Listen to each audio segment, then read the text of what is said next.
Hannity. The American people can be confident that we're going to bring, at the president's direction, the full resources of the federal government to bear to protect the people of this country. Well, that contradicts, or seems to, one of the country's leading experts on viruses, Dr. Anthony Fauci, the director of the National Institute of Allergy and Infectious Diseases, says the U.S. is dealing with a serious virus that has been able to adapt very well. Saudi Arabia cutting travel to Islam's holiest site. South Korea toughened penalties for those breaking quarantines. And airports are on the lookout for the signs of sick passengers.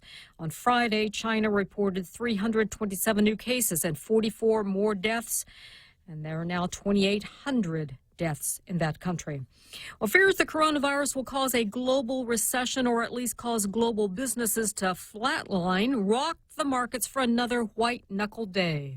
The Dow and the S&P 500 closing in correction, which means down more than 10% from record highs, all on coronavirus concerns. It took 6 down days to get here. All 3 indices suffering their worst point declines ever.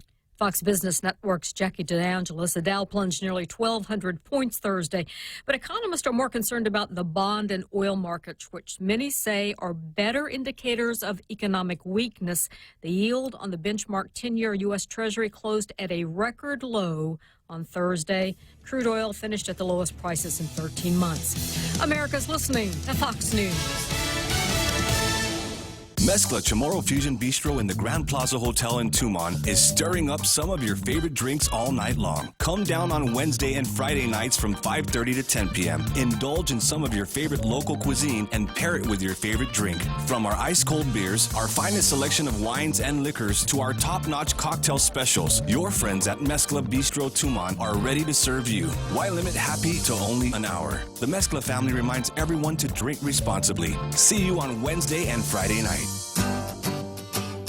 Yikes, are those Christmas bills coming in? Wait, hold on, that was last month. Now it's this month. But by popular demand, we're extending our New Year's solution 4.65% personal loan through February. Money for whatever you want at 4.65% APR from Bank Pacific. We're still celebrating. Bank Pacific, where others put branches, we place roots. Equal credit opportunity lender as low as 4.65%. Conditions apply. An appeals court refuses to dismiss a criminal conviction against a former Arizona sheriff. Former Maricopa County Sheriff Joe Arpaio was convicted of violating a court order to stop targeting immigrants during patrols and was found guilty of contempt of court. His attorney has been trying to get the conviction removed from his record so it couldn't be used against him in future cases. But the Ninth Circuit Court explained Arpaio was pardoned by President Trump before he was even sentenced, and that pardon resulted in the case being dismissed, so their efforts here are irrelevant. A 2017 decision in district court found pardons do not erase convictions or the facts within a case. Arpaio called the Ninth Circuit's decision a win because they specified the conviction has no legal consequence.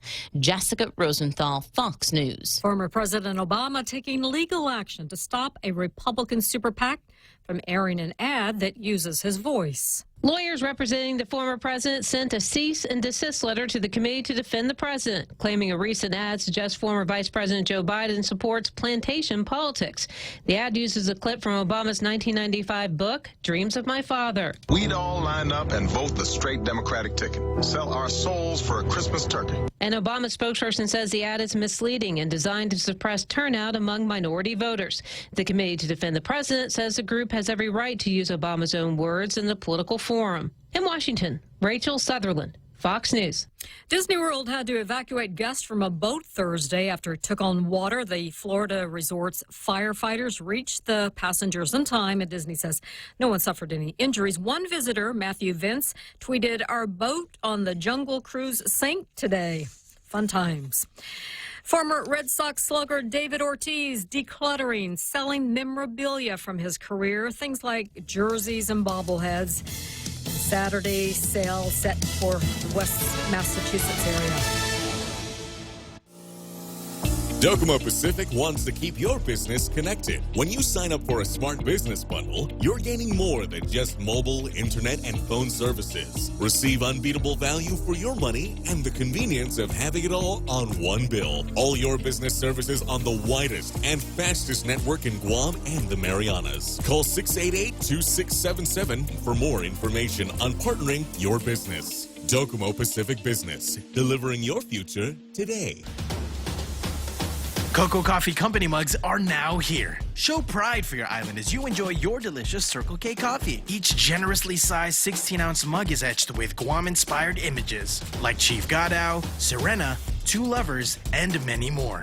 The Cocoa Coffee Company mug collection is available for a limited time only, so don't miss out. Get yours today and collect them all. Exclusively available at Circle K locations. A portion of the proceeds go toward the Cocoa Bird Recovery Program. Today, this is Congressman Michael St. Nicholas. Our veterans deserve the best, and I'm working hard to make sure they receive what they earned defending our freedom.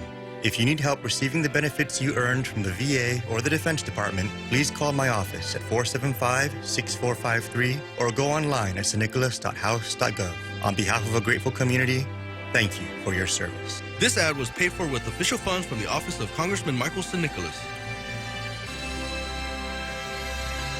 Tall Tales with Bob Klitzkie is brought to you by Bank Pacific, banking on the Pacific for 65 years. Welcome to Tall Tales with Bob Klitzkie, the only show on talk radio where common sense is a lot more common. Phone lines are now open at 888-TALK. That's 888-8255. And now, The Point proudly brings you Tall Tales with Senator Bob Klitzkie. A well-regulated militia being necessary to the security of a free state, the right of the people to keep and bear arms shall not be infringed. We start that way, start the program every day that way. It's an indication that the United States Constitution and its Bill of Rights are very important to me and to, I think, most of our international radio listening audience. So we'll come back to the Constitution from time to time, along with the other super interesting topics that we discuss here on the program. If you want to be part of the program, as per the intro to the show, 888-8255, 888-TALK, or you can always post on Facebook. I occasionally look at the Facebook posts, sometimes read them on the air, even from time to time make them part of the discussion. So next on the agenda here at Tall Tales is that portion of the program referred to as Zemi Ikotni.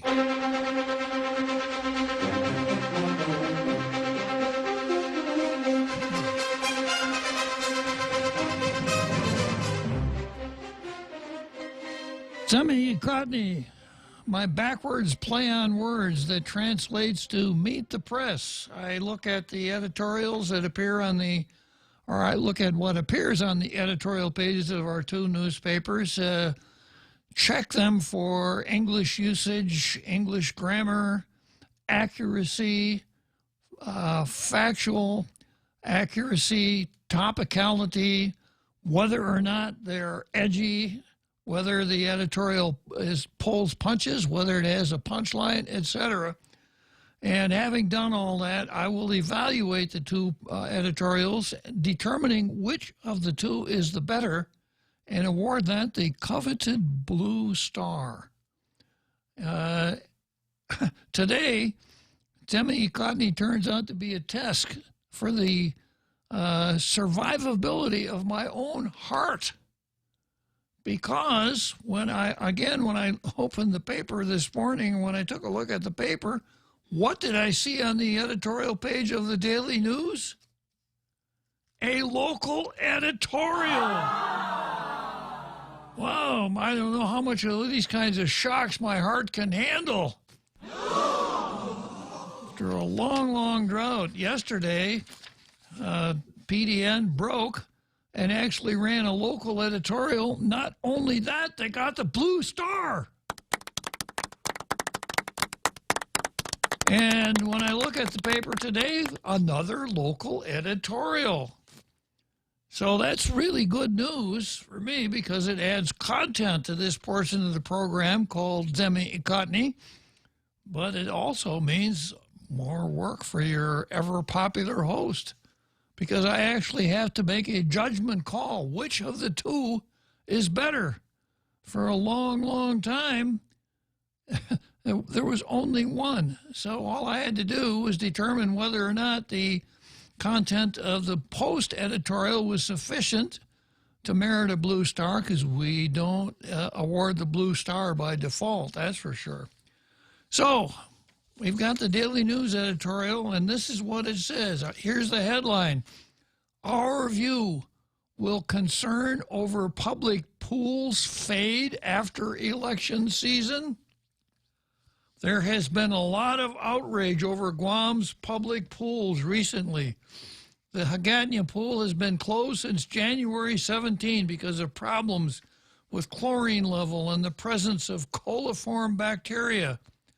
The Dedido pool was closed January 31, was reopened on February 14, and has been closed since February 21 because of concerns about water quality. The Department of Parks and Rec this week ended its 2-year pool maintenance contract with Canton Construction. On Thursday, a day before lawmakers planned to ask the Department of Parks and Rec how it plans to improve its management of the island's 2 public pools, Governor Leon Guerrero accepted Parks and Rec Director Richard Ibanez' resignation. He cited health reasons as the cause for his resignation. But problems at the 2 public pools in Hagatna and Dedido have been fairly regular.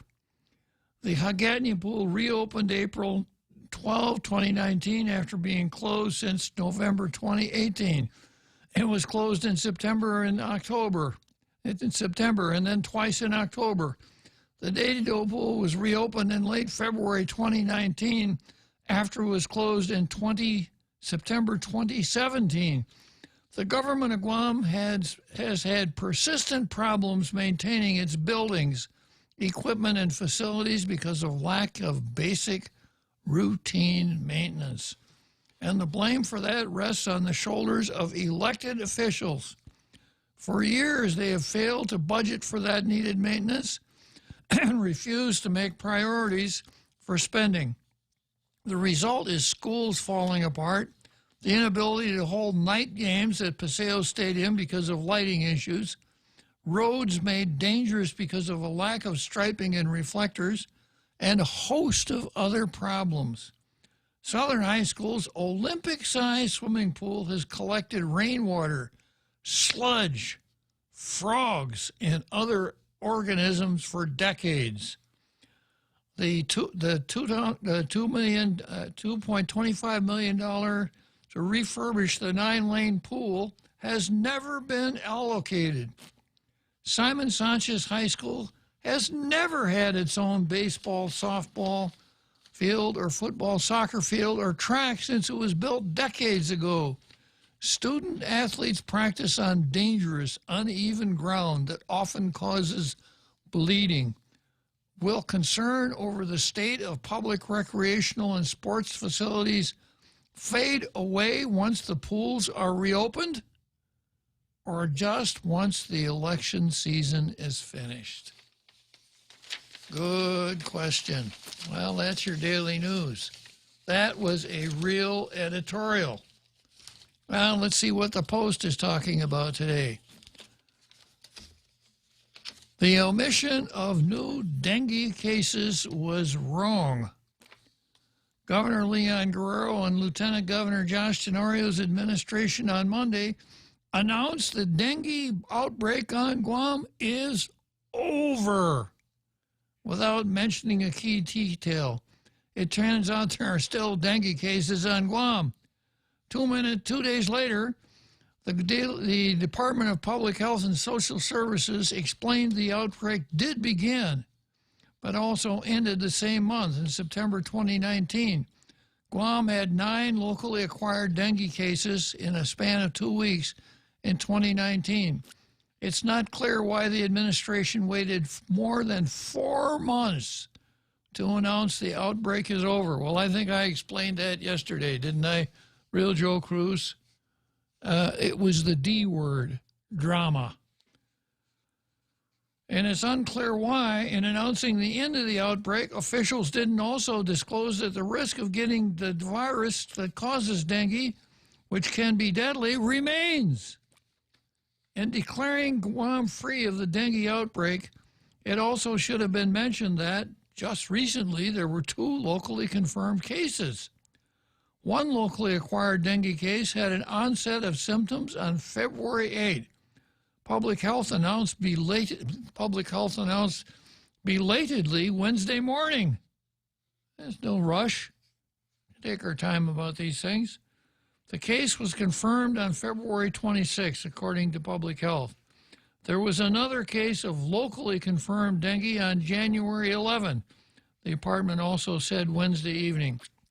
Failing to mention the information much earlier exposed Guam residents to the risk of falling into a false sense of confidence that the virus that causes dengue is no longer around.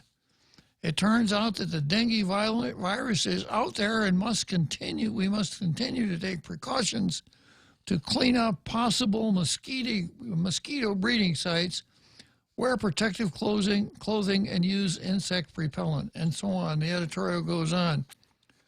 And it's a pretty long editorial. And then it goes from there into coronavirus. Earlier this week, a group of university students from Japan, where coronaviruses have shut down schools, were allowed to visit Agana Heights Elementary School classrooms. The second day of the visit was canceled only when some parents voiced concerns. Should students at the elementary school be tested for coronavirus exposure? We think they should. Will GovGuam do it? We haven't received that answer. Our government also doesn't have a system to find out if any of the thousands of tourists who are visiting are silent carriers of the coronavirus, because symptoms don't necessarily show for 2 weeks or possibly longer. In the midst of many of our island residents' concern about novel coronavirus, our elected officials need to show they can be trusted to give us all the information we need. Once eroded, trust is hard to rebuild. Well, I see some erosion going on there, especially hanging on to the end of the outbreak until the state of the territory. It made a great line in the state of the territory. And now I wish to inform you that the outbreak of dengue fever is over. Hooray! Way to go, Governor. Way to go, Governor Lou. Wow, single-handedly, she brought that to an end. Okay, now, ironically, what the Post wrote about today is exactly what the Daily News wrote about yesterday. So that's what you guys are, that's the function of these editorials, to call government officials' attention to things that need to be done. Perhaps it'll work. Well, it's a little bit difficult here to determine which of these 2 editorials rates the coveted blue star today. So I tell you what, I'm going to go with the sentimental favorite. A newspaper that's been out of the game for a long, long time and is now trying to mount a comeback. So today, the blue star goes to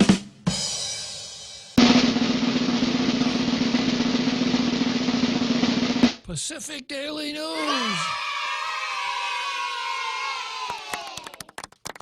Yeah, so I suspect I suspect that saved a job or two down at the Daily News when the high muckety mucks at Gannett way back in D.C., who are no doubt part of our international radio listening audience, called and said, "Hey, I'm tired of getting criticized by tall tales every day. I want to see some blue stars out there, Guam PDN." And now the Guam PDN has a streak going of 2 in a row. Let me mark that down. So the Daily News is now up. Daily News is now up to 57 blue stars. Okay. Competition brings out the best in everybody. Okay, then we turn from here to the card. First item on the card is Tall Tales versus the Burn. And then I've got Governor Lou versus Rich Ibanez, Seringan versus Arlene Santos, Moylan versus Raging Lee, Festpac versus the Colonizer. You got to be careful here because I said the word look out for those colonizers. You know, even more deadly than coronavirus, the Colonizer. And I've got Nathan Topasnia versus the Myth. Prager University versus Google, LLC. You're going to need your Law and Order notebooks for that one. That's right. Okay, so let's start out with Tall Tales versus the Burn.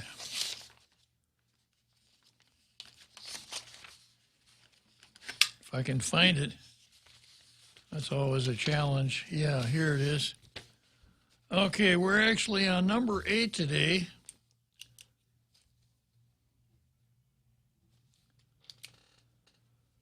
So to refresh your recollection, this gentleman who writes for the WAPO, of all places, named Charles Lane, said Senator Bernie Sanders, Vermont, is a serious contender for the 2020 Democrat presidential nomination, arguably the front runner.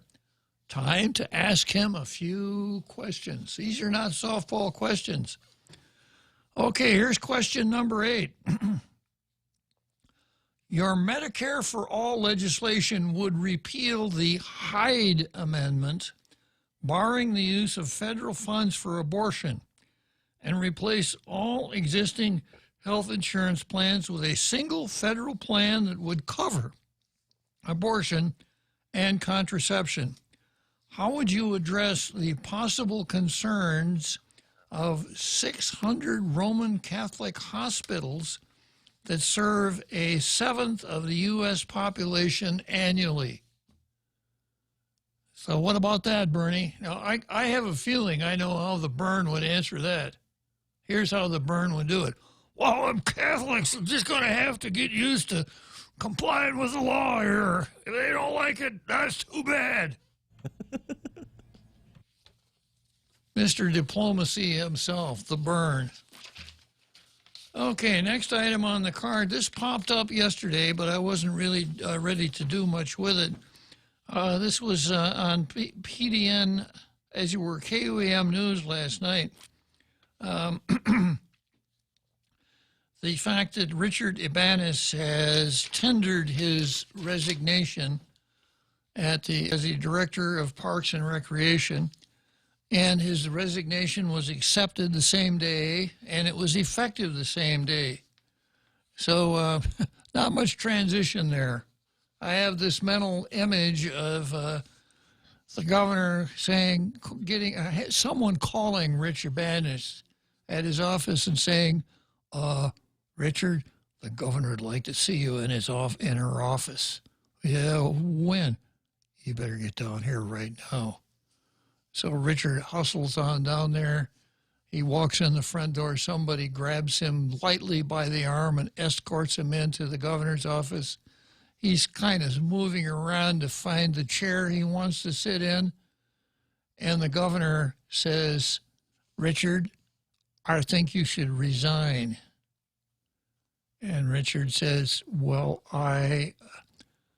you might want to seriously consider resigning, Richard. It would be perhaps less painful for you. Okay, I guess you want me to resign. When do you want me to do it? I have a piece of paper right here for your signature, Richard, if you would like to sign that. Can I read it first? Can you read it fast? Okay. All right, I signed it. Thank you, Richard. I really appreciate your service. Show Mr. Ibanez out the door here. I don't know if that's what happened or not, but that's kind of the mental image that I conjure up here. The guy said he resigned for health reasons. I don't know. This same Chris Barnett piece says, a source close to the situation tells KUAM Ibanez was forced to resign. Maybe in a smoke-filled back room. Could be, yeah. Yeah, I don't know. I don't speculate that there was any reference made to his kneecaps, but anyhow, I kind of feel a little bit bad for the guy. You know, he was obviously in over his head. He was in over his head. Yeah, at both pools. Yeah. Okay. So that's kind of the way it goes with being a director of a government agency. When you're the director of a government agency, your number one task is to make the governor look good. And of course, the thing that you must avoid at all costs is making the governor look bad. And I suspect that the problem here was Governor Liu doesn't look good in green. You know, I don't recall her ever see her waltzing around in green dress or green slacks or something like that. In fact, the picture that went with the State of the Territory, she was wearing blue. So perhaps blue is a better color if you're dealing with the governor than green, especially when it comes to swimming pools. Okay, next we have Sirengar versus Arlene Santos. This deals with the public library. And I have to tell you, Arlene Santos, this is not that Arlene Santos. Not the one that you see on TV, on KOAM. It's not that Arlene Santos. It's a different Arlene Santos. So this is a story, again, from KUAM. Everybody knows you're supposed to be quiet in the library, but it looks like library staff are making noise because they're not happy with acting director Arlene Santos. Guam Public Library System Board Vice Chair Chris Sirengan confirms the board has received 8 complaint letters about Santos from library staff. Now, this article leaves out the most important thing here. They received 8 letters. Now, the really important thing is, were those letters signed? Because if they were, there's no sense paying any attention to them. If you really want to get someone's attention, send an anonymous letter. You'll get all kinds of press, the newspaper, TV, etc. But if you sign it, well, good luck. There were 8 complaint letters about Santos from the library staff, and there are only 18 employees under her watch. Well, that means that 10 employees didn't send in letters. That's a majority. Sources say there's intimidation, bullying, and retaliation. The vice chair is telling KUAM News there are serious issues with Santos' leadership. He confirms the board has already met one-on-one with staff.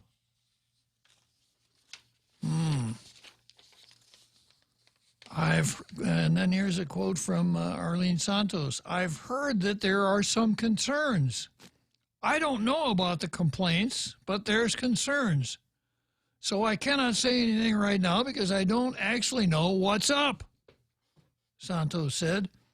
If they did go to the board, then the board, I feel, they would need to confront me about it first.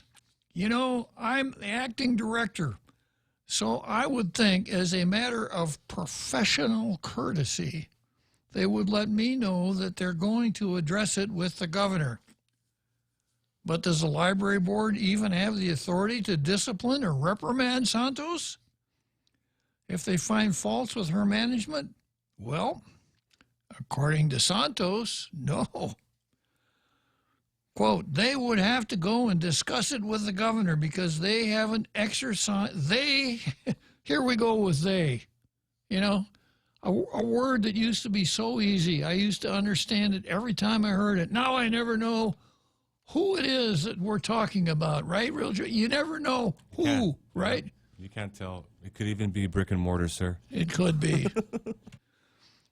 So she says they would have to go and discuss it with the governor because they haven't exercised their authority to hire me, or say they tell the governor they don't want me. They haven't come to that discussion. Well, I'm going to come back and try to sort out all the days here after this short break. If you own a Toyota, please listen to this. It could help you avoid injury, maybe save your life. The Takata airbags installed in certain Toyotas can explode and shoot out sharp metal fragments at people inside the vehicle. You don't need to be in a collision. They could explode any time. In the U.S., these airbags have caused 26 deaths.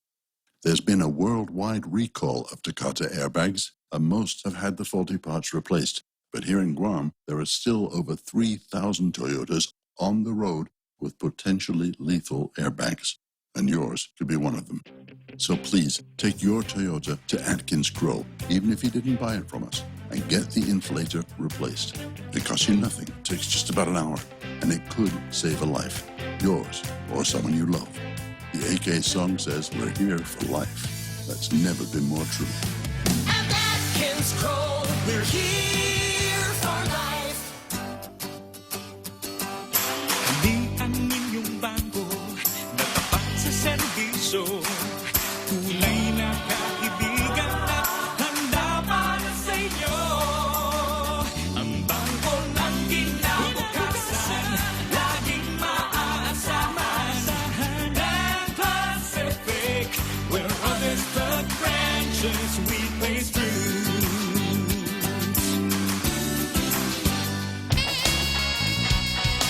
Welcome back to Tall Tales with Bob Klitzkie, Guam's single voice of reason. Call now, 888-TALK. That's 888-8255. So here we are after that short break here, and I'm back at the library. I suppose I should keep my voice down if I'm in a library, right? Shh.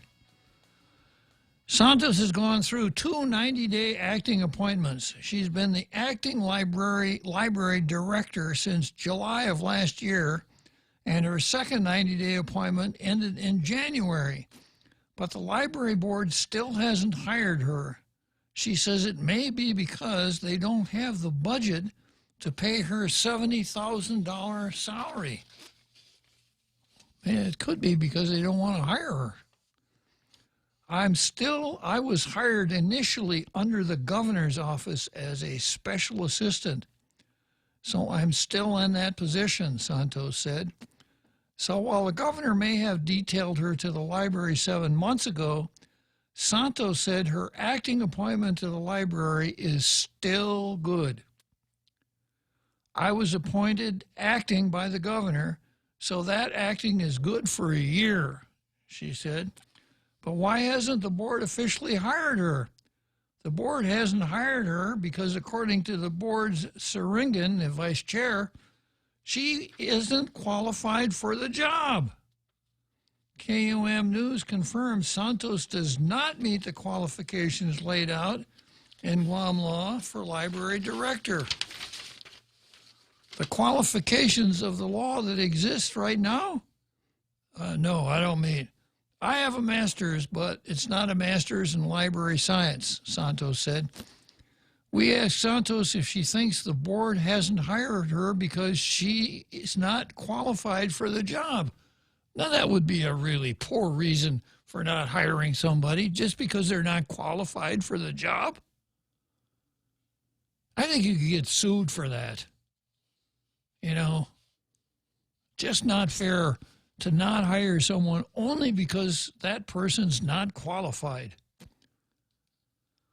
And here's a quote from Santos. I think that would be the governor to answer that question, whether she feels that's an issue or not, because she's the one that makes the appointment. Oh, really? We asked Santos why the board would need to hire her if she says her acting appointment is good for a year. I didn't say I'm going to be here for a year, she said. I'm saying the governor has the flexibility of keeping me here up to a year. But I would think that the board would need to decide, you know, who they want to be the director here.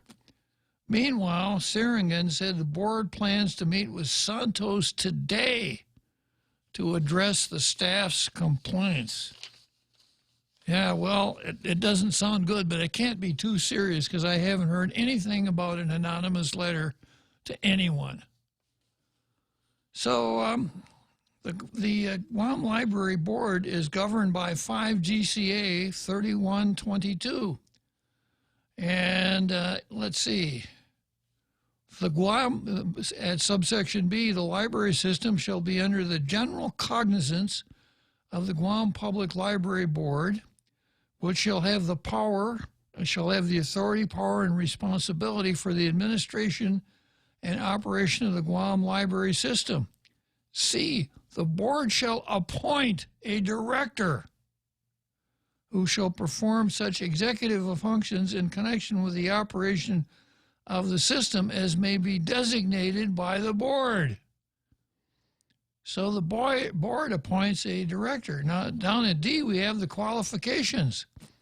The director must A, have earned a master's degree in library science, a master's degree in library and information science, or a master's degree in education with concentration on library science from a United States accredited college or university, or from a college or university accredited by the American Library Association. B, have a minimum of 4 years general management experience, or have earned bachelor's or master's degree in business administration, commerce, business information system, public administration, or a related field. Let's see. Yeah, that's it for qualifications. So you got to have the right degree, and you got to have 4 years experience. So the governor, when the governor came in, I don't know what happened to the director who was in place when the governor came in. Perhaps they resigned. And certainly the governor can detail someone to a position when the position is vacant. And that's a good thing because, you know, sometimes it takes, you snap your fingers and come up with a director like you can come up with a deputy director down at the port where the deputy director resigns and boom, there's your deputy director, Luis Baza. So, but it's clear that the board hires a director, and it's clear that that means it's clear that the board can fire the director. So it would seem that the board's way out is to hire somebody and send a note to the governor and say, thanks for your help with Arlene Santos, but we don't need her anymore. But it's also clear that the board has the ability to operate the library system. So there's a parallel here with the gentleman we finished discussing just a second ago, Rich Ibanez, because Rich Ibanez was never chosen by the Parks and Rec Board. You remember that, going all the way back to the beginning of his term, because there weren't any members on the Parks and Rec Board. Well, Lou finally got around to appointing some members, but I don't think they ever designated Rich Ibanez as the director of Parks and Rec. So, Governor Leon Guerrero, this is one of the really important parts of your job. Authority to operate the government has, in some respects, been spread around to various boards and commissions. The government doesn't operate very well unless the members are appointed to these boards and commissions, and the boards and commissions function. So this matter with Arlene Santos here, still the acting director, I would see as just one more black mark against your administration, in addition to the whole Rich Ibanez matter. Okay, next on the card, I've got Moylan versus Raging Lee. I'm going to put that aside until tomorrow because we've got something to add to that one. And then next, I've got Festpac versus the Colonizer. And this is a column by Miguel Lujan Bavacqua, who is listed here as a guest columnist. And the title of his column is Sahuma Minagahit. And this is what the 117th defense of spending the money for Festpac? It seems like Bavacqua and Senator Taitano take turns writing pieces in the newspaper saying, oh, you know, Festpac is really a wonderful thing. And don't come around here with this, well, if we could afford it, maybe. That's not a good way to look at it. We have to spend money for Festpac. And here's how Bavacqua defends it this time. At the start of this year, a former student of mine, Andrew Gumatautau, penned a letter to the editor of this paper, quote, Festpac is decolonization bedrock. Oh, that's a catchy phrase. Festpac is decolonization bedrock. Now, let's just examine that phrase for a second. Bedrock. If you go outside with a shovel, with a shovel in northern Guam, you get the bedrock in about 2 inches. But if you go someplace that has topsoil, you know, you dig down 3 or 4 feet of topsoil, and then you come to some clay and some other stuff. But if you dig far enough, you'll actually get to rock. Isn't that what they also call rock bottom? I think so. Yeah, I think so. Yeah, so you get to rock, bedrock. And if you can build a building and ground your foundation on bedrock, you've got a really solid building. So bedrock means something that's really hard and firm and permanent and is a really good thing to build on. So Festpac is decolonization bedrock. So if you want to build decolonization, build it on Festpac. For me, that's just one more reason I don't like Festpac. Decolonization being a synonym for separation when the word decolonization comes out of Bavacqua and his fellow travelers' mouths. I've mentioned many times that our so-called Commission on Decolonization really is the Commission for Chamorro Independence. Okay, and Bavacqua goes on to say, I taught at the university for 10 years, and it always fills me with pride to see some of my former students, such as Andrew, who is currently getting a master's in ethnomusicology. Ethnomusicology at UH Manoa, joining public debates and sharing their perspective on the issues of the day. So I think he takes a certain amount of pride when he sees his former students doing the separatism line, which is what, of course, Andrew was doing. The notion that FESPAC is tied to decolonization or is part of decolonization is something that may confuse some people. I'm not really that confused. I see it as just one more way where we spend my money, taxpayers' money, on this separatism effort. When the Festival of Pacific Arts came to Guam in 2016, many here saw it as a 2-week cultural fair with dancing, arts, crafts, and other presentations. I think the reason that people saw it that way was because that's what it was. FESPAC is all these things, but for Guam and for the Chamorro people, it is also something more. It is a way that we can decolonize our view and see past our political status quo. So you go down and watch the kids in their grass skirts dancing to the songs that were invented by Frank Rivone, and this will help you decolonize your view. FESPAC is meant to showcase the cultures and peoples of the Pacific to the entire world. But it is also meant to be a gathering just for those of us who share this blue continent.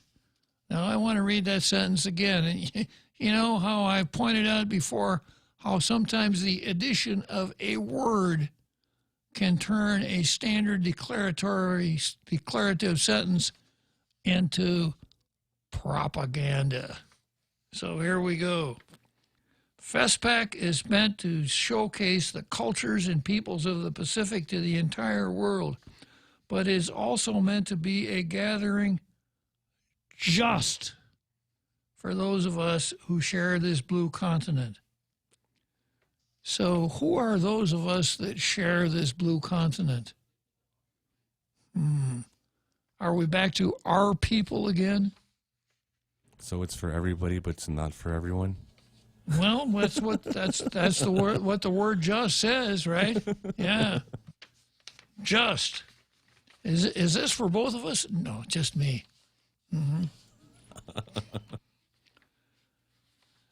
Just for people who share this blue continent, who share this part of the world that is paradoxically the biggest in terms of size, but also the smallest in terms of land and population. FESPAC is a chance for us all to stand together and share not just our cultures, but our perspectives, our problems, and our plans for the future. Yeah, I guess that happened a lot in 2016. There were all these meetings. No, there weren't.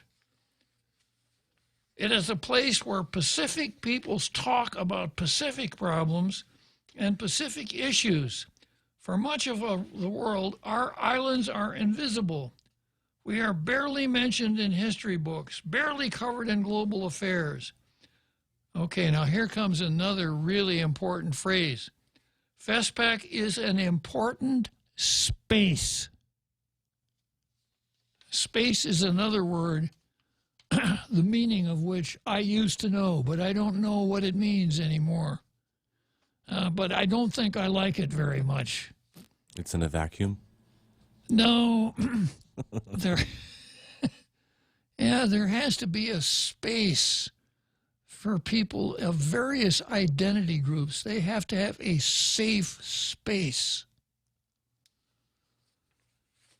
FESPAC is an important space because it's a place where the Pacific, organized by the people who live along its shores, can tell their stories and assert their interests. You can't do that anywhere but FESPAC. You got to spend $350,000 to send 100 people to Honolulu so they can find an important space so that they can tell their stories and assert their own interests. They couldn't do that here. No way. Sir, do you think that with all this coronavirus stuff going on, do you think it's prudent for them to fly to Hawaii and mingle with all those different cultures and possibly everybody spreading that? Well, I think it's a matter of priorities. Which is the higher priority, being disease-free or sharing our culture? Okay, short break here, and then we'll come up to the big halftime show.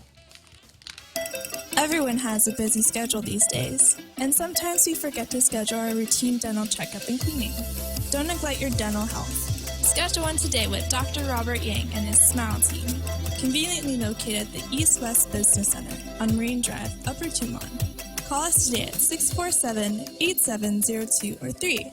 Again, that's 647-8702 or 647-8703. We make smiles happen. Cocoa Coffee Company is now available at Circle K. Single origin coffee beans carefully sourced and locally roasted to give you the freshest cup of coffee Guam has to offer. Grab a cup that's brewed every 30 minutes or purchase a bag of the locally roasted whole beans. Flavors now serving: light medium roasted Ethiopia and medium dark roasted Jamaican Blue Mountain. Exclusively available at Circle K. With every Cocoa Coffee Company purchase, a portion of the proceeds will go towards the Cocoa Recovery Program. Tall Tales with Bob Klitzkie is brought to you by Bank Pacific, banking on the Pacific for 65 years.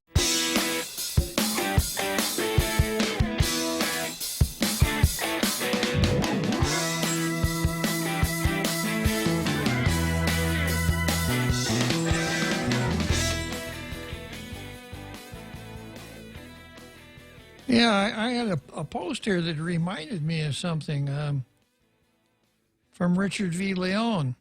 Santos allowed that phony mural on the public library building.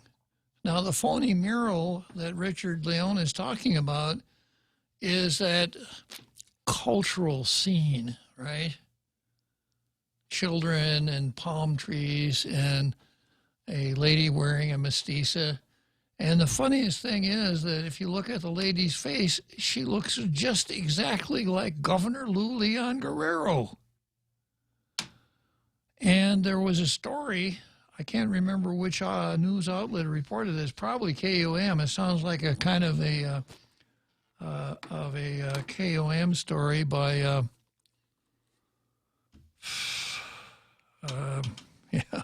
Malfunction. What's his name? Chris Barnett. Yeah, by Chris Barnett. Because according to the story, it isn't that Arlene Santos allowed the mural. She caused the mural. She told the mural painter, when he was painting it, make the face look like Governor Lou. Yeah. So, I don't know, man. You could send your anonymous, 8 people could go over there and cry to the governor, but I don't know if it's going to do any good with a performance like that. Okay, so I'm back here to Michael Bavacqua, and the key word here is space. FESPAC is an important space because it's a place where the Pacific organized, where the Pacific organized by the peoples who live along its shore can tell their own stories and assert their own interests. It is important for Guam to be in a space like this. So I guess we're going to move the whole island. This sounds like a job for Hank Johnson. Move the entire island of Guam to Honolulu. It can pay dividends beyond what we might immediately assume. There are many people who talk about Guam being too immature to move beyond being a possession of the U.S., that we should stay status quo since we aren't politically ready to be anything else. I don't know if you heard people say that. And I'm going to nitpick here a little bit. Guam is not a possession. Guam was a possession from 1898 till 1950. Guam is now a territory. Not the same thing, although the Congress is very sloppy how it uses those terms. But Wake Island would be a possession. Johnston Island would be a possession. Guam is not a possession. It was once, but it is not now. Okay, then the next part of the editorial is called Colonial Dependency. These arguments are often built on a glaring contradiction, namely that many of the problems in running our government and managing our island come about because we are a territory. It isn't necessarily immaturity, but a lazy dependency and a feeling that we don't need to improve or take care of things. It's a colonial dependency, a feeling that Uncle Sam can always bail us out, so we don't need to be more sustainable. We don't need to do better. Since it's a territory, the feds will always step in. At each FESPAC, you can see Pacific peoples working together and talking about common problems they face. Many of them are independent and doing their best to develop themselves. Some are succeeding, some are struggling. Many are former colonies who now have to tackle their issues with a seriousness. For them, they can't wait until a colonizer provides a federal funding source to solve their problems. They have to seek solutions, seek allies, and make hard choices on their own. Well, which one do you want to be like?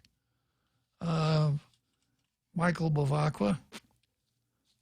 Maybe, when people talk about these things, sometimes it's perhaps well to consider some of the alternatives. How about if Guam really wanted to have if Bavacqua and his ilk wanted to have complete political rights, how about petitioning the Federated States of Micronesia to be admitted as the fifth state, and then asking the United States to let us go so we could join the FSM? And, we'd have complete voting. We'd have the full ticket, just like everybody else in the FSM has. Or perhaps there would be some people here who would say, why can't Guam become a province of the Philippines? Then we'd have the full panoply of all the voting rights and all the rights that everybody else in the country has. And then back when we had our first CONCON back in 1970, one of the things that was discussed during the first Constitutional Convention was asking that Guam become a county of Hawaii. Now, that solves all the problems, right? You're going to have your representative in Congress and the Senate. You're going to be able to vote for president. You're not going to be living in an unincorporated territory anymore. You'll be living in a place where the United States Constitution applies ex proprio vigere. How many people would like to do that? County of Hawaii. I have a feeling I know the answer to that. Nobody wants to do that because, well, we want to have our own government. Okay, so much for Huma Minagahit from Michael Bavacqua, who is still listed on the in the paper as a professor at the university, although I have seen the GG1 employing him as an employee of Senator Kelly Marsh Titano. Okay, big halftime show, and then I'm going to come back to Nathan Topasnia versus The Myth.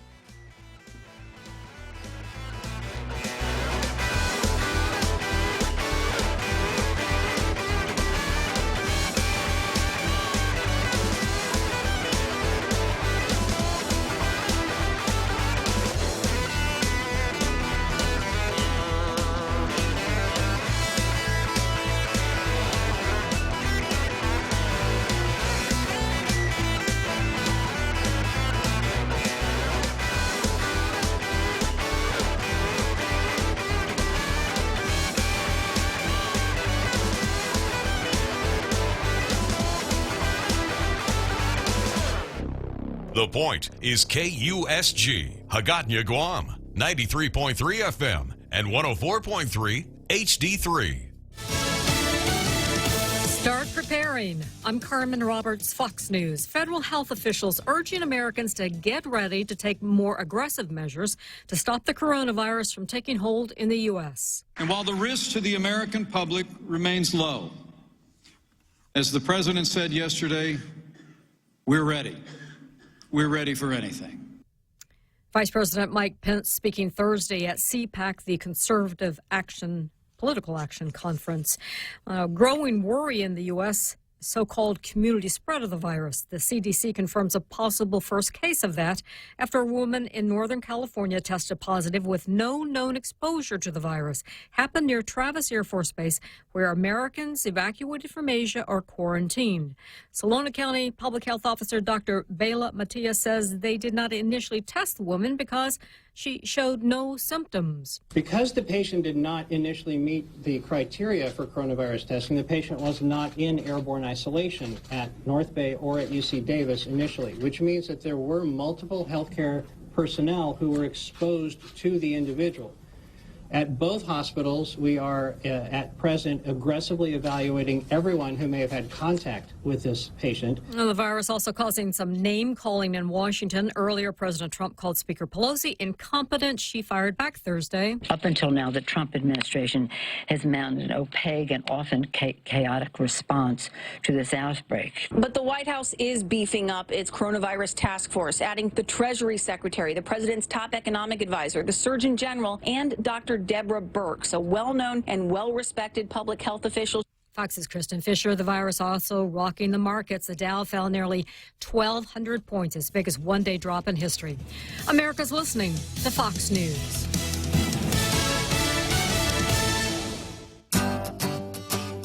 Yikes, are those Christmas bills coming in? Wait, hold on, that was last month. Now it's this month. But by popular demand, we're extending our New Year's solution 4.65% personal loan through February. Money for whatever you want at 4.65% APR from Bank Pacific.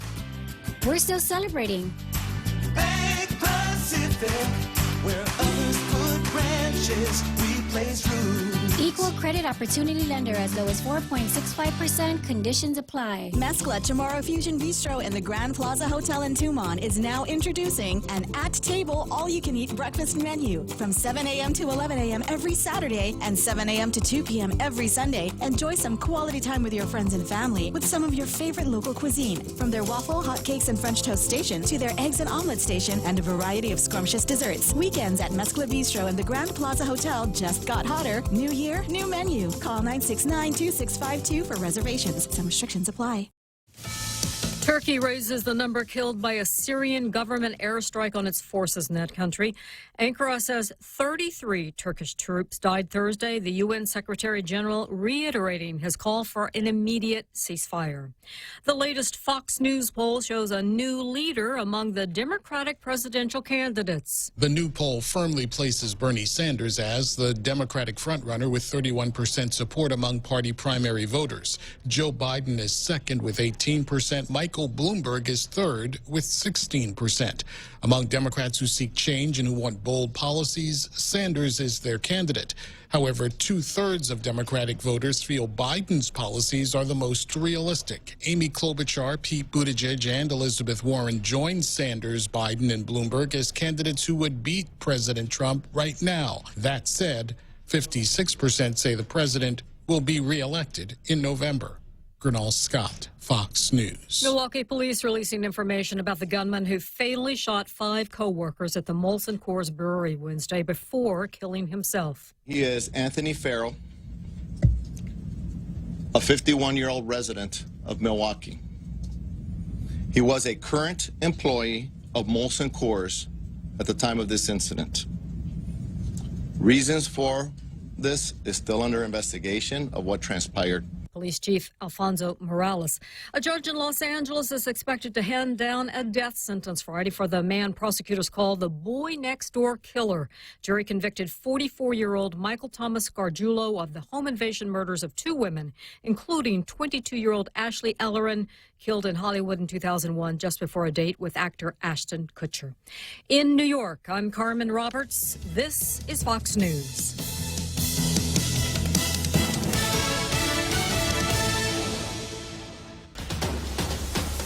Cocoa Coffee Company mugs are now here. Show pride for your island as you enjoy your delicious Circle K coffee. Each generously sized 16-ounce mug is etched with Guam-inspired images like Chief Godao, Serena, 2 lovers, and many more. The Cocoa Coffee Company mug collection is available for a limited time only, so don't miss out. Get yours today and collect them all. Exclusively available at Circle K locations. A portion of the proceeds go toward the Cocoa Bird Recovery Program. Today, this is Congressman Michael Nicholas. Our veterans deserve the best, and I'm working hard to make sure they receive what they earned defending our freedom. If you need help receiving the benefits you earned from the VA or the Defense Department, please call my office at 475-6453 or go online at stnicholas.house.gov. On behalf of a grateful community, thank you for your service. This ad was paid for with official funds from the office of Congressman Michael Nicholas. Tall Tales with Bob Klitzkie is brought to you by Bank Pacific. Banking on the Pacific for 65 years.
It's just amazing how that large band, the drill team, the cheerleaders can all fit into our parking lot and carry on that routine every day.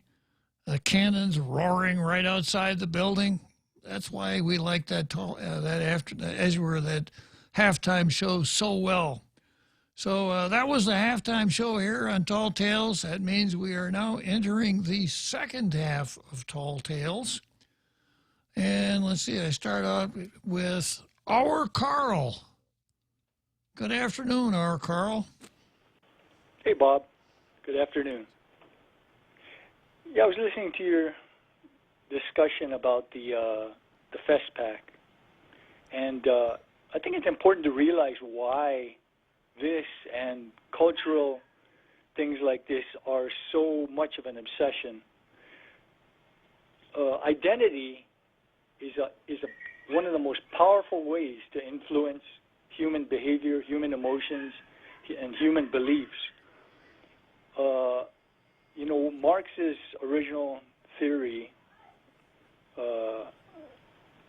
was that the workers would rise up eventually. In his Communist Manifesto about the mid-1800s, about 1849, I think. This is what, and his later works, he predicted this, that the workers would rise up and they would, in a bloody revolution which would spread around the world, they would take back all means of production from the owners. And decades went by, years went by, this never happened. And Mussolini, who was a socialist, came up with the innovative idea of adding nationalism to the socialist idea, because he rightly figured that workers would not rise up in a bloody revolution, especially in a capitalist country. The workers were actually incrementally growing more prosperous. Their lives were getting, little by little, getting better. so they weren't really into the whole bloody revolution thing. So he added this concept of nationalism. People would be willing to die for their country and for their ethnicity. Hitler watched what Mussolini was doing from a distance and really appreciated his writings, as did President Roosevelt, ironically. They both appreciated Mussolini's innovations. But Hitler liked that concept. The Nazis, Nazi is a acronym for National Socialist German Workers' Party. Hitler was a socialist, but he followed Mussolini's idea of adding nationalism, national pride, pride of ethnicity, the Aryan race, the super race, and it worked. I mean, they were willing to die, to go to death over nation and ethnicity. So building pride is a huge motivator to causing people, in herding people in a particular direction. I've already heard of 4 people, some indirectly, on Guam, who were absolutely supportive of a civil war. When someone states that, you know we've jumped the shark. You know that when people are openly supporting civil war in which hundreds of people or maybe thousands of people could die, regardless of if it happens or not. I mean, to openly be supportive of that is it's very concerning. So that's why I know that there's this obsession behind building cultural pride and nationalism, because it's a huge motivator. And if you can get people angry, as Hitler and Mussolini did, I mean, you've got a super motivation for people to go whatever direction a leader points to go. Very interesting. We saw the disastrous results. I'm not saying that that's what would happen here. The thing is, we don't know, what the potential is for, what could happen. But it's a great motivator to move people toward protests and to maybe intimidate people that are getting, opponents. As Mussolini's, I think they were the black shirts. Hitler had the brown shirts. He sent them to intimidate and beat and shout down anyone who dared to oppose their ideas.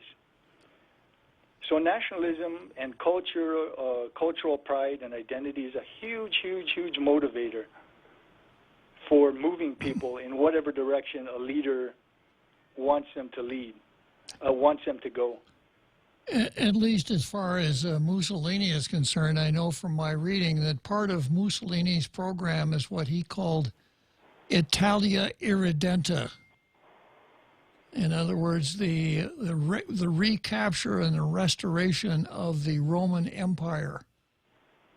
That the pride of Italy would be once again rekindled to its former greatness. Yeah, exactly. And Mussolini was an intellectual. He wrote many things. President Roosevelt actually admired some of his ideas and read some of his writings. But these are not dumb people. These are very, very sophisticated people. And my concern is that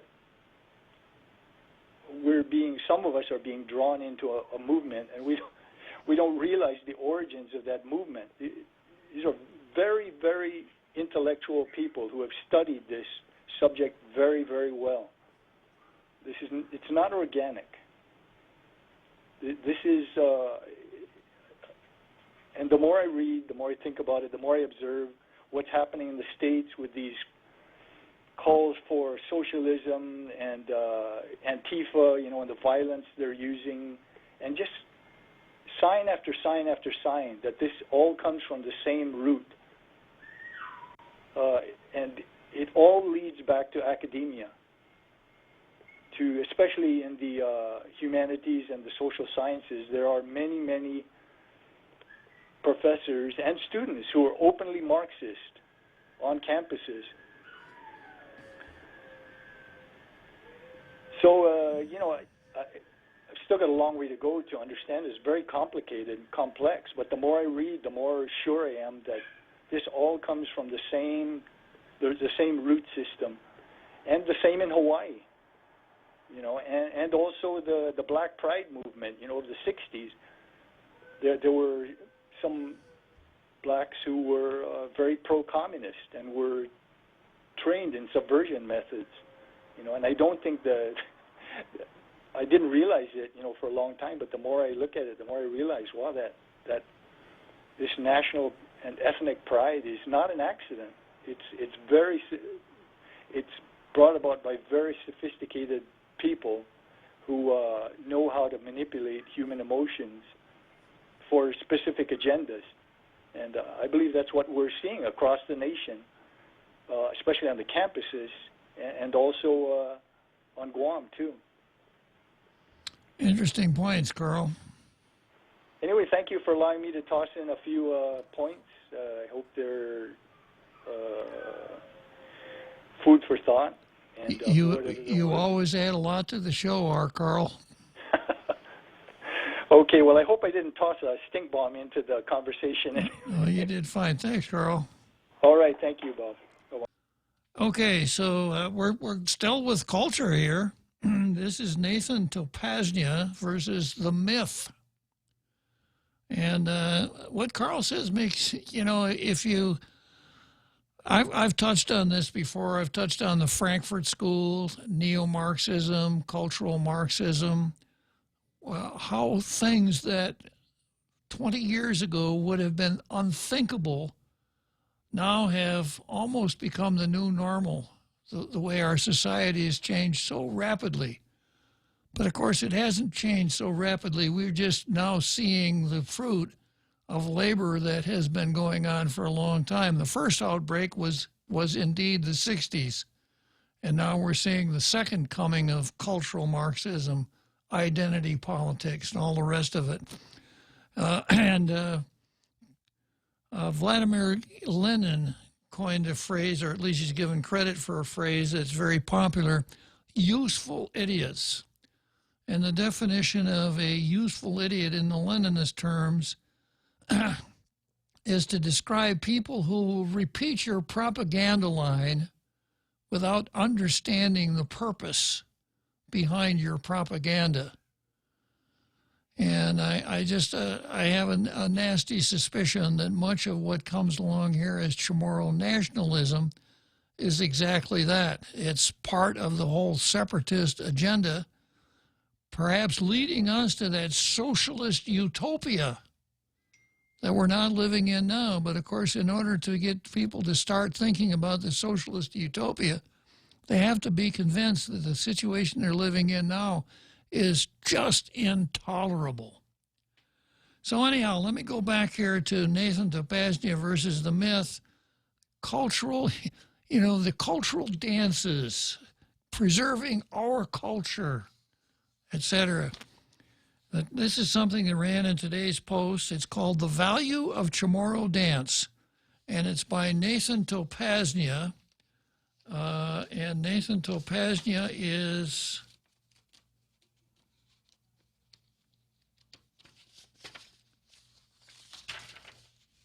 a Guam history teacher at Notre Dame High School and a Micronesian Studies major at the university.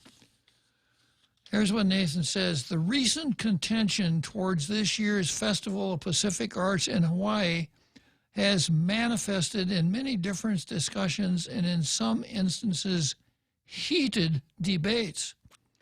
One discussion involves the authenticity of Chamorro dance. Contemporary critics have labeled Chamorro dance inauthentic for incorporating the movements of Polynesian dances. I've labeled it inauthentic for even broader reasons than that.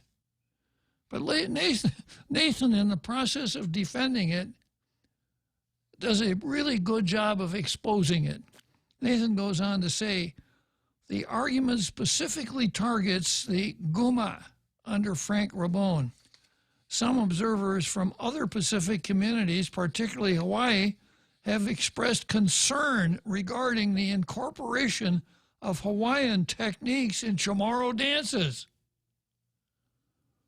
The dreaded specter of cultural appropriation. Yeah, you got to be really careful. When May comes around, if I wanted to do something on the 5th, I would never say I want to do that on May 5. I'd have to say on the day after May 4th or the day before May 6th. Otherwise, I might be dinged for cultural appropriation, Cinco de Mayo. True. Yeah. Some observers from other Pacific Island communities, particularly Hawaii, have expressed concern regarding the incorporation of Hawaiian dance techniques in Chamorro dances. These arguments are echoed by many Chamorros themselves to delegitimize the Chamorro dance community. In order to understand where these arguments come from, one must examine the historical context of Chamorro dance and its resurgence in Guam during the Chamorro cultural renaissance. I say resurgence because prior to the 1980s, cultural dance on Guam was basically non-existent. Have you ever heard anybody say that before? Like right here on 93.3 on Tall Tales? Yeah, it was non-existent. So now we're duped into thinking, oh yeah, this is ancient Chamorro dancing. Anyhow, back to Nathan. During the Chamorro Renaissance, there was a push for Chamorros to reconnect with their indigenous heritage through various cultural practices. However, 400 years of colonization, the dreaded C word, eroded many aspects of pre-colonial Chamorro culture. From the Spanish archives, we know that Chamorro ancestors had pre-colonial indigenous dances, but the descriptions are vague and ambiguous. Okay? In the 1970s, Rabone was exposed to the ways Polynesian dancers expressed their indigeneity through their bodies. They expressed their indigeneity through their bodies. So would I be able to express my colonizer through my body? I wonder how I would do that.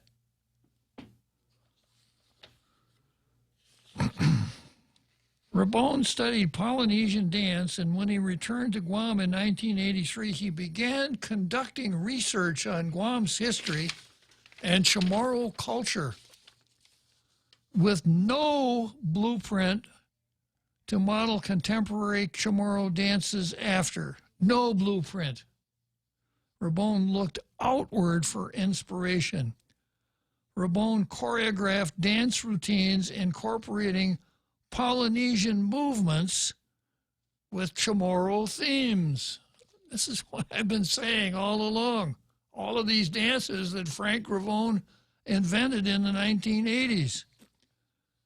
Rabone was rightfully criticized for the appropriation of Polynesian dance movements. Yet there seems to be a lack of recognition for the Chamorro dance community's efforts to evolve and push the boundaries of Chamorro dance after receiving these criticisms. While the evolution of Chamorro dance has gone unnoticed by many Chamorros, renowned Kapahaka figure Napo Wehe encouraged Chamorros to continue to explore and develop their dances at the 1996 FESPAC. While critics today argue that Chamorro dancers must look beyond and reimagine, little attention is given to how Chamorro dance has evolved since 1980s. Yeah, it's evolved a lot because before that there wasn't any. Many people within the Chamorro dance community have acknowledged these critiques, and significant efforts have been made to produce new and original forms of Chamorro dance that encompass Chamorro historical narratives, the environment and the animals of Marianas, as well as everyday experience of Chamorros, You know, so like the shopping cart dance that would depict a Chamorro going to Payless, or the Shell station dance, which would depict a Chamorro putting gasoline in his car. That's pretty good.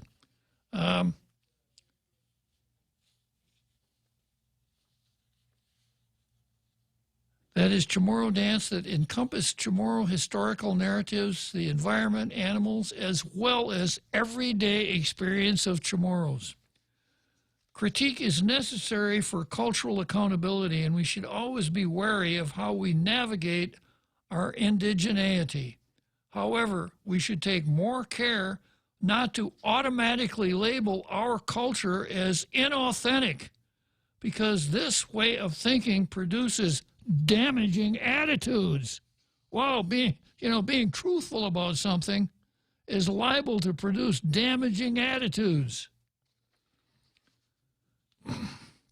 The value of Chamorro dance has gone beyond moving one's body to rhythms and sounds. Chamorro dance is an expression of Chamorro ethos, histories, way of knowing and being, and experience. The problem with getting stuck in debates about authenticity is it limits the possibility to expand what Chamorro culture could be. Yeah, the limiting factor is called reality. All right, so you've already opened the Joe line, huh? And I also see Jimmy, I see you there, and I got another call coming in too. Hello, another Joe. Uncle Bob, how's it going? Real yeah, I'm not sure why they keep pushing this narrative of this ancient Chamorro dance. I don't have a problem, Uncle Bob, with them adapting and making it their own and calling it Chamorro, but don't call it ancient. Call it contemporary. That's the only issue I have, because get the history accurate. Don't be rewrite history.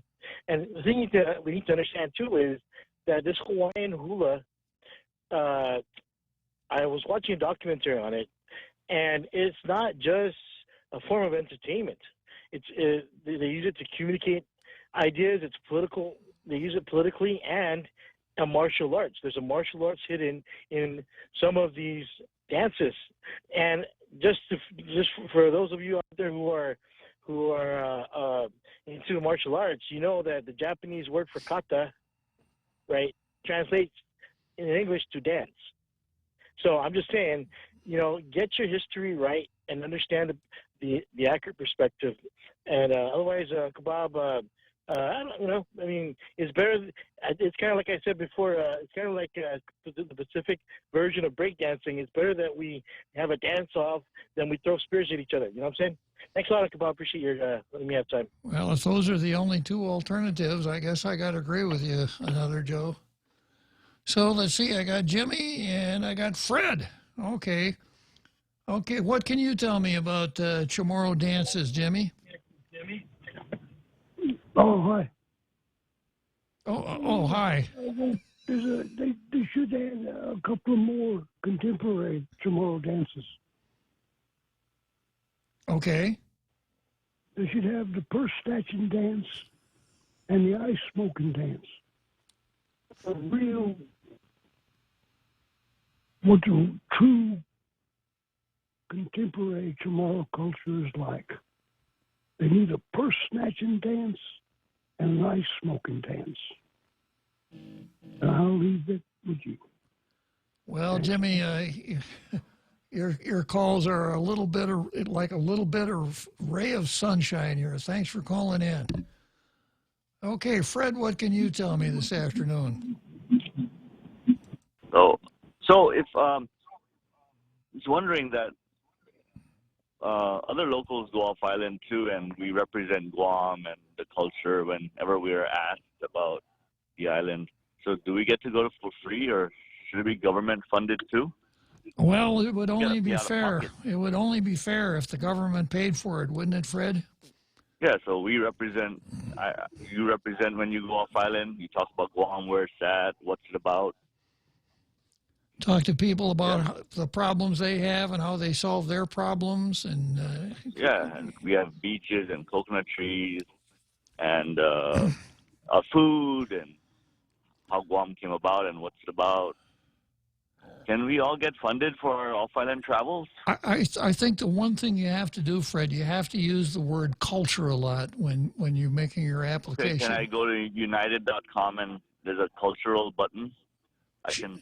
Yeah, a donation button, right? Like government Guam-funded cultural trip? Seems appropriate, Fred. It's only fair. Yeah, so can we... anyone listening to your show that's going to do something about it? No. So we're stuck. Okay, Fred. Well, that's So FESPAC is going to take precedence over all the other issues we have. It should. Yeah, just like FESPAC has. 100 people. I mean, how many? 350K? 350,000, yep. Wow. You know, I mean, do we have surplus money to spend on this trip? I mean, really? Not With really. coronavirus going on and people's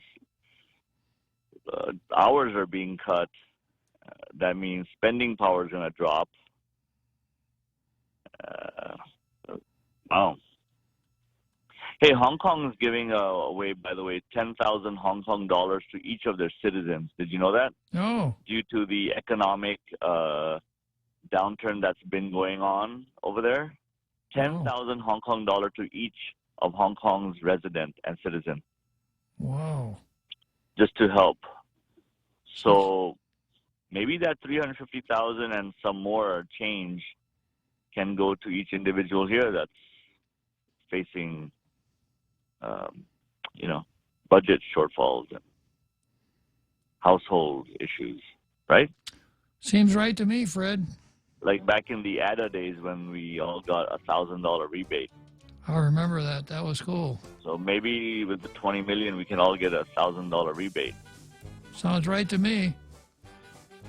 Yeah. Can you propose it? Okay. Argue it? I got the seventh inning Yeah. stretch coming up here, Fred. Yeah, I hear it. Yes. Okay. So thanks for calling. Good Okay, go points. FESPAC. All righty. Another Joe, I'll get back to you right after the seventh inning stretch. Wow, nice smile. So perfect and all. Thanks. I owe it all to Dr. Robert Yang and his Smile team. They do wonders for a healthy, happy mouth. Got teeth? Don't wait until they hurt. Schedule your routine checkup and cleaning with Dr. Yang and his Smile team. Suite 119 in the East West Business Center, Upper Tumon. Call 647-8702 or 3. The best thing that happened to teeth since toothpaste. Dr. Yang and his Smile team. They make smiles happen. If you've ever struggled for breath, you know what a scary experience it is. Whether you have asthma, emphysema, COPD, lung cancer, or another respiratory illness, the right medical treatment makes all the difference. GRMC's Pulmonology Clinic has the latest technology and respiratory equipment, staffed by world-class pulmonologists. Make an appointment today with GRMC's Pulmonology Clinic and start breathing easier. GRMC, where patients are partners. Tall Tales with Bob Klitzkie is brought to you by Mescla. Mescla has all your favorite Lent favorites this season. Try their fish tacos, crispy fish burger, spicy garlic butter shrimp, or lobster pasta at a great price. Available daily for lunch and dinner. Visit Mescla in Hagåtña and now in Tumon at the Grand Plaza Hotel. For reservations, please call 969-2652.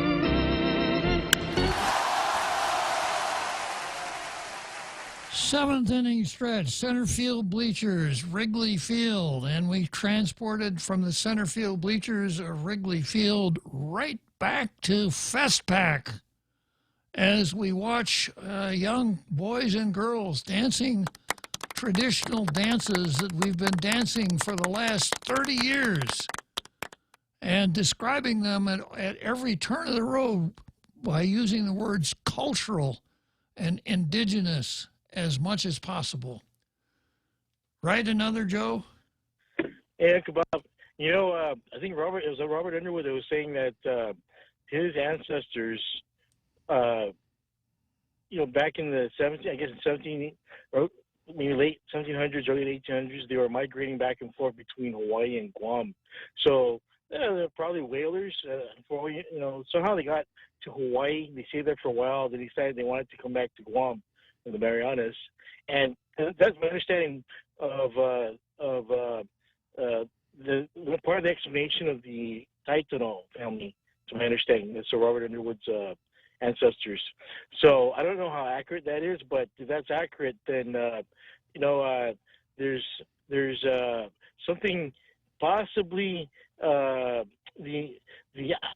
idea or the influence possibly through, you know, ties or connections going back to, you know, these 1800s, and, you know, when we're interacting as a Pacific island, and, you know, people want to have a way to have something in common. But what I would say is we have other things in common, like, for example, this compact impact. So, you know, go around, I would say, have an idea, go around and see all these characters attacking our fellow residents with machetes, and those characters that they're not U.S. citizens, but they're habitual residents. You know, maybe Governor Leon Guerrero could take them with her. You know, charter a big airplane, right, 747, the biggest one. Take them all with her. You know, on a one-way ticket trip to the Festpac in Hawaii, and help them get some opportunities and advantages over there in the state, the Aloha state of Hawaii, because they got senators, they got the representatives in the Senate, and they got access to those deeper federal pockets. You know, the money for the federal government. So you know, it's one of our ways of sharing and saying aloha. Okay, Bob. Okay, thanks for your time. Interesting idea again, another Joe. Yeah, right. One-way trip. She takes them with her, like a few hundred. Thanks, Uncle Bob. Okay, thanks, another Joe. Second ride on the Ferris wheel for today. And anyhow, so Nathan Topasnia, in the process of defending the whole cultural dance situation, in my mind, really outs it. It says the same thing that I've been saying, having read Frank Rabone's own description of what he did in a newspaper. So dance is a fine thing. There's no question about it. And there's no question that folks here on the island love to dance. If anybody, if before the Frank Rabone era of Chamorro Irredenta, if anyone had ever asked me if I knew what the Chamorro national dance was, I'd say, yeah, I know what it is. It's the cha-cha. Because, you know, you go to everybody's party and everybody's doing the cha-cha. So do we so do we tie that into some form of indigeneity, culture, or do we just describe it by saying that's the way the culture is now? You know, culture is not funny hats, strange foods, and exotic dances that people used to do 200 years ago. Culture is the way people live with one another now. And I get some funny looks when I say I live in the very epicenter of Chamorro culture, and I have for over 50 years. So what understanding I have of the Chamorro culture has come from being in the middle of it for so long. But when these so-called cultural dances are presented with an aura of authenticity in the same way that those from Hawaii would present the hula, the folks in the Maoris in New Zealand with their little pom-pom dances, et cetera, and all these other islands where people really have been doing these dances for hundreds, if not thousands of years. And we come along with something we've been doing since 1987, and we say, these are cultural dancers. It's not genuine. No matter how much Nathan wants to defend it, he's really let the cat out of the bag. This is something that we didn't have, so we just thought, well, Frank Rabone said, well, let's just invent something. And he described how he did it. He took something from the Maoris in New Zealand, something from American Samoa, something from Hawaii, put it all together, Chamorro dances. And, you know, we had visitors here about 10 years ago, and we went somewhere where so-called cultural dances were being performed. It's the standard, you know, young kids wearing grass skirts. The girls are wearing those coconut bras. The guys are wearing the kind of grass skirts, no shirts, etc. Some paint on their faces. And the guest said, oh, this is so nice. It's so nice to see these authentic dances. And I just didn't have the heart to say, yeah, these are authentic. This is how we've been doing it for the last 20 years. So it isn't authentic. So another Joe makes a point. If you want to do it, then don't even imply that it's ancient, because it was invented. It isn't as old as the cha-cha or the other dances that people do here. And I've used this example before. You know, and at the end of World War II, a lot of GIs from the country rolled up on the shore here. A lot of them had guitars, and a lot of them sang, and they sang country and Western songs. So country and Western music is, ready for this, part of the culture. Yeah. And Chamorros, who were good with words, adapted those country and Western songs by coming up with Chamorro lyrics for those songs. And I heard this girl on the radio, I guess it's been 6 months ago, who was listening to one of those, and she said, who was listening to country music, a country music song, you know, like one of the old standbys, like, hey, why don't somebody play another Somebody Done Something Wrong song? One of those. And this girl said, wow, that music is just like Chamorro music, but with English words. Oh, part of the culture. Okay. Next, I've got Prager University versus Google LLC.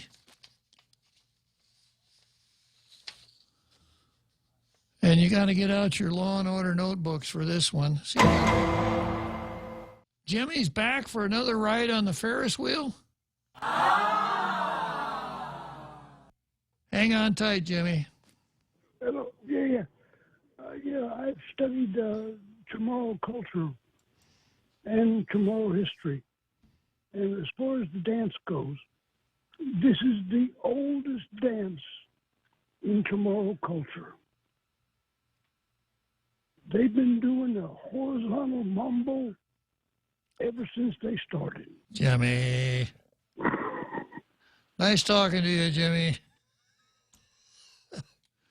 I know I missed a couple of posts here from Jesse Limtiaco, who usually chimes, when he hears the words indigenous and Chamorro, he usually chimes in. And Jesse says, 400 years of colonization on Guam. Chamorros didn't write. The only people that started documenting Chamorro life were white European men, which obviously they shouldn't have done. That's the colonizer for you, right? Writing all this stuff down.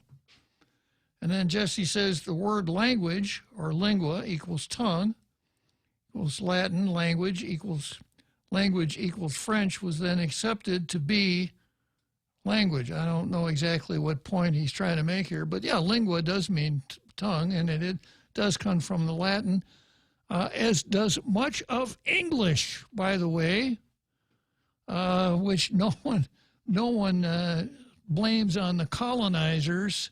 Those Romans, they're colonizers, when they came to the British Isles as colonizers. They just ruined the British Isles when they were there. So then Jesse goes on to say, it's also funny hearing British nationals get annoyed because Americans don't pronounce certain words properly. Yeah, quite so. Bloody Americans can't say anything correctly, actually. Okay, thank you, Jesse, for chiming in.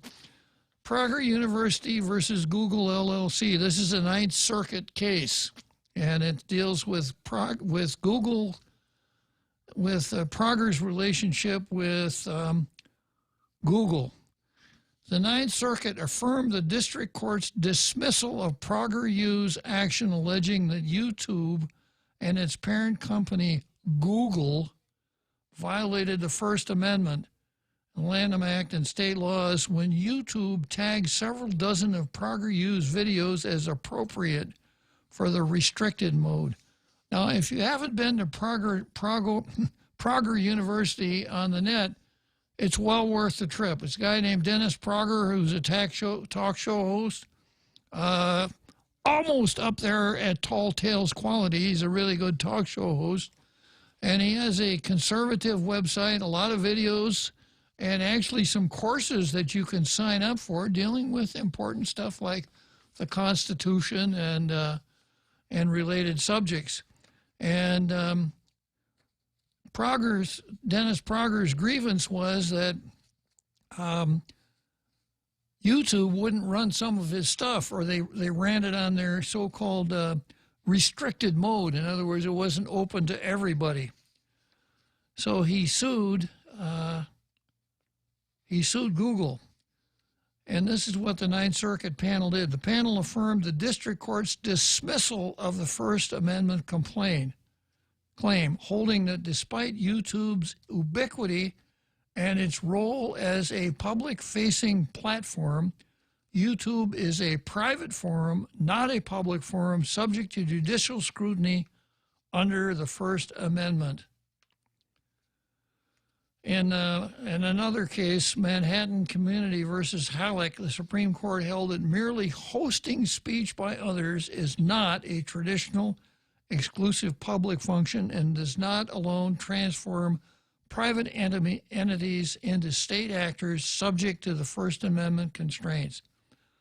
The panel explained that the internet does not alter the state action requirement of the First Amendment. So in other words, if you want to put something on YouTube and by extension Facebook or some of these other platforms, and they won't do it, you can't say, hey, you're violating the First Amendment, because they're not state actors. The article goes on to say, furthermore, the panel stated that the fact that certain Prager videos were tagged to be unavailable under restricted mode does not imply any specific representation about those videos. Finally, the panel wrote that YouTube's braggadocio about its commitment to free speech constitutes opinions that are not subject to the act. YouTube's braggadocio. In other words, YouTube wants you to think, man, we really believe in free speech, so come on out here and tell us what it's all about. But of course, conservatives are constantly reporting situations where these platforms like Facebook and YouTube, etc., don't treat conservative publications the way they do others. Okay, next on the card is Tello versus Lou. We're coming back home here for a second. With concerns surrounding the negative economic impact from SARS-CoV-2, the virus that caused COVID-19, one senator is writing to the governor to clarify what is being done to protect jobs. while also questioning the governor's plan to use unappropriated excess fiscal 2019 revenue. Senator Tello Taitigui asked the governor to cite the legal authority that allows her office to use unappropriated excess fiscal 2019 revenue outside of an appropriation by the legislature. Taitano pointed out that the question centers on a fundamental responsibility of the legislature, which is to appropriate funds. If the government of Guam received excess revenue in fiscal 2019 budget, I believe that legislative approval is required to spend any of those funds. As Legislative Appropriations Chairman asserted in a statement he made publicly in December 2019, nobody can spend any money that's not appropriated by the legislature. Taitano also pointed out if the government is going to respond to the economic fallout caused by coronavirus, there needs to be a clear and consistent communication between Adelup and the legislature. In her letter to the governor, Taitigui said the question is based on information from recent media reports as well as what was shared at a meeting concerning your plan to set aside some of the unappropriated fiscal 2019 revenue in reserve to address any revenue shortfalls associated with coronavirus outbreak. The information requested will help provide my office a clearer understanding of the fiscal condition of this government. Well, let's take a short break here. We're coming up to the home stretch. Family Finance has been serving the people of Guam since 1959, and they'll continue to be there for you in the years to come. Whether you're looking to get a personal loan for that summer vacation or paying off those long overdue bills, Family Finance has got you covered. Apply for a personal loan from $1,000 up to $3,600 by calling Family Finance in Agutya at 475-4545, Upper Tumon at 647-5626, or in Dededo, 633-4473. Family Finance, serving the people of Guam since 1959. If you own a Toyota, please listen to this. It could help you avoid injury, maybe save your life. The Takata airbags installed in certain Toyotas can explode and shoot out sharp metal fragments at people inside the vehicle. You don't need to be in a collision. They could explode any time. In the U.S., these airbags have caused 26 deaths. There's been a worldwide recall of Takata airbags, and most have had the faulty parts replaced. But here in Guam, there are still over 3,000 Toyotas on the road with potentially lethal airbags, and yours could be one of them. So please, take your Toyota to Atkins Grow, even if you didn't buy it from us, and get the inflator replaced. It costs you nothing, it takes just about an hour, and it could save a life, yours or someone you love. The AK song says we're here for life. That's never been more true. We're here for life. Talk Tales with Bob Klitzkie is brought to you by Bank Pacific, banking on the Pacific for 65 years.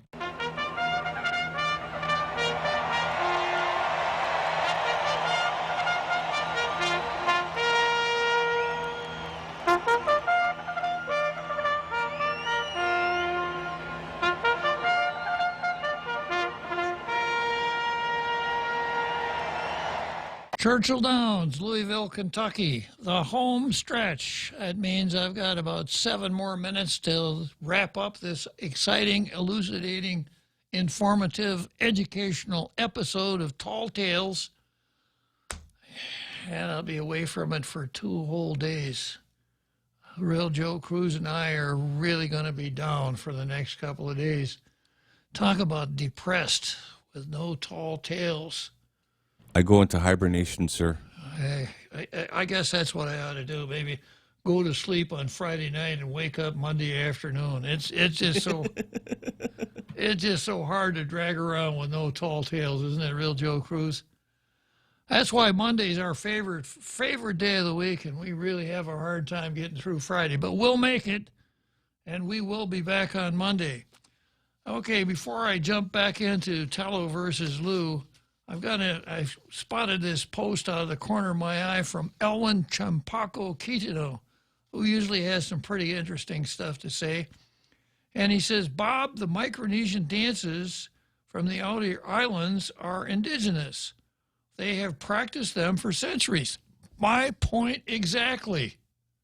Exactly my point. So when you see cultural dancers come from, when you're sitting in a banquet somewhere and someone says, now we're going to have cultural dances from Yap, you know you're going to be watching something that they've been doing in Yap for a long, long time. We really don't have to dream or invent, fabricate culture. We simply have to do the hard work of research, which our institutions have failed to do for so long. Institutions. Now, I got a feeling what you're talking about there, I hope I'm wrong, but I got a feeling what you're talking about is the government. And I don't think that's the government's job, Elwin. Remember me, I'm that old stick in the mud that says this is what I want to see. An effective, efficient government operating within the rule of law that provides basic government services. That's it. Not any of the nice to haves or the cultural enhancement or let's celebrate our indigeneity. That's not what I see the job of the government is. So, and then Elwin goes on to say, no one should belittle one's attempts to find their beginnings. Again, I'm not quite sure exactly what Elwin is trying to say here. If he's using the word belittle, it's probably aimed at me, because I do a fair amount of that on Tall Tales. But if anyone is attempting to find his earliest beginnings, well, go ahead. Let me know what you find out. And then Elwin says, if we follow linguistics, then we can find out more about who we were before being colonized. This goes back to something, one of Robert Underwood's columns, this 450 words centering around the words who we are. We've got to find out who we are, etc. So the point I'm making here, Elwin, is this. that when there is an attempt to present something that's been around for 30 years as cultural, authentic, and real, having its basis in the pre-Hispanic era, it's not genuine.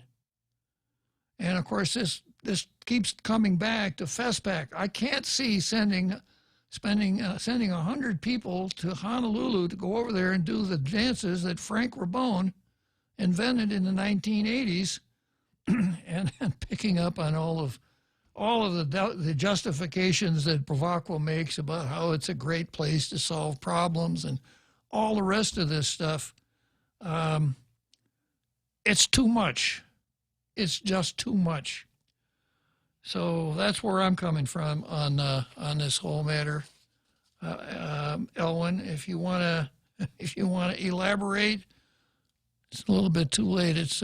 I've only got about 2 minutes more to go on the show, but I don't think that this attempt to resurrect that which never was does anybody any favors. I don't think that, if you're really interested in culture, the fundamental isolate of culture is language.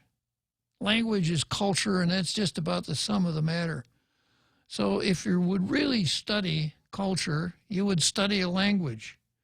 And if you really want to propagate a culture, you would propagate that language. And I've talked more than once about what I think we could do if we're really interested in revitalizing and preserving what's left of the Chamorro language.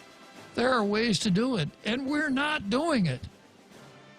Sending 100 people to Honolulu for FESPAC is not doing it. Okay, so the real Joe Cruz and I are just going to have to tough it out for the next couple days, but we're hard. We'll make it. We'll see you on Monday.